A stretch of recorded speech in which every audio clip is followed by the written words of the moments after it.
আসসালামু আলাইকুম। আমরা ছোট্ট একটা খামার দিচ্ছি। এই খামারটা কী খামার আপনারা অনেকজনে বলবেন। আমরা এখানে একটা হাঁসের খামার দিচ্ছি। অনেক সুন্দর করে আমরা এখানে একটা হাঁসের খামার দিব।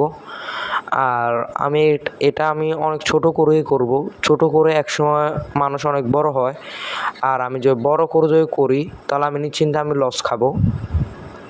তাই জন্য আমি এখন সুন্দর করে এই রুমটা আমি পরিষ্কার করেছিলাম। আস্তে আস্তে আমি পরিষ্কার করছি। এখানে অনেক বেশি ইট ছিল, এখানে আবার কাঠ এবং বিভিন্ন রকমের জিনিস ছিল। আমরা এগুলো আস্তে আস্তে আমরা পরিষ্কার করছি। আমরা এই রুমটা এখন ঝাড়ু দিব। এই রুমের ভিতরে কিন্তু অনেকগুলো কাঁচরা ছিল, এগুলো আমরা আস্তে আস্তে পরিষ্কার করছি।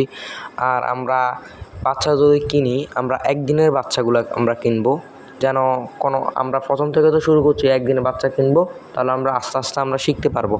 আর আমরা যদি 5-6 দিনের বাচ্চা কিনি, এগুলোর ভাইরাস থাকতে পারে, ভাইরাস চলে আসতে পারে।